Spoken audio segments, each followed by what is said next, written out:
Monsieur Rémi Féraud, Monsieur le Président du groupe Paris en commun. Madame la maire, chers collègues, incompréhension et colère, voilà ce que nous ressentons.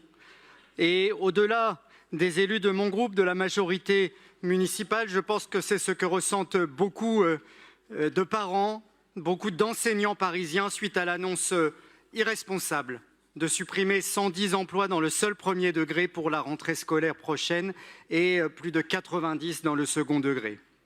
Et double peine. Nous avons aussi appris que le rectorat comptait mettre fin au régime parisien de décharge de direction à partir de 5 classes. Une fois de plus, nous avons la preuve tangible du désengagement de l'État. Désengagement toujours croissant, qui se vérifie d'année en année, puisque déjà l'an dernier, les écoles parisiennes publiques avaient subi la suppression de plus de 150 postes en 2023, 125 en 2024 pour le seul premier degré. Sur le fond, les chiffres sont sans appel.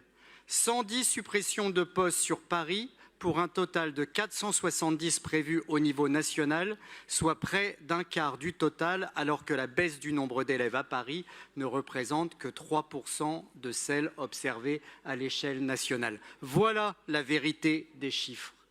Et plus encore, on nous dit que 95 classes en zone d'éducation prioritaire seraient concernées, alors que nous savons que le maintien des effectifs enseignants est dans ces zones fondamentales, puisque gage de réussite. Je croyais même que c'était la politique dont se vantait M. Blanquer lorsqu'il était ministre de l'Éducation. La quasi-totalité des arrondissements parisiens sont touchés, à commencer par les arrondissements populaires. Que nous vaut un tel traitement ? De quoi les Parisiens sont-ils coupables pour être punis ainsi?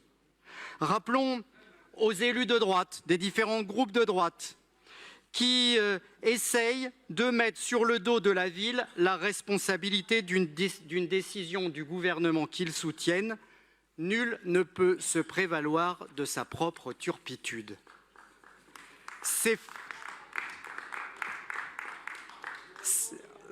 fermetures, elles auront des conséquences désastreuses sur l'accueil des enfants, sur les conditions d'apprentissage. Elles envoient un signal négatif en direction des enseignants déjà confrontés à des conditions de travail difficiles. Elles contribuent à alimenter encore un peu plus la crise du recrutement que connaît l'éducation nationale.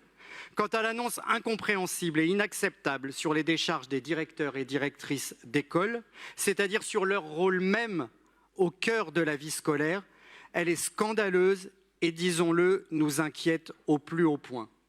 Ces annonces, si elles étaient confirmées, seraient de nature à déstabiliser les écoles parisiennes, à affaiblir l'école publique et à créer une concurrence toujours plus faussée avec l'enseignement privé. Nous ne l'acceptons pas.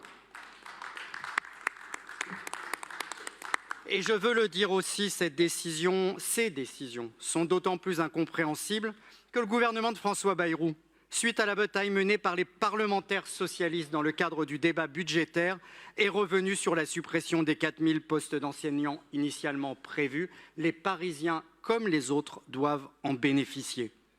La ville de Paris est une nouvelle fois sacrifiée par le gouvernement de Madame Dati. Les élus du groupe Paris en commun sont, je tiens à le réaffirmer ici, déterminés et mobilisés aux côtés des associations de parents d'élèves et des organisations syndicales enseignantes. Nous demandons au gouvernement qu'il revienne sur les suppressions de postes prévues pour la rentrée prochaine et qu'il maintienne les conditions d'exercice des directeurs d'école à Paris afin de garantir à tous les élèves les conditions de la réussite et de soutenir l'école publique. Celle-ci accueille tous les enfants. Elle est notre bien commun le plus précieux en République.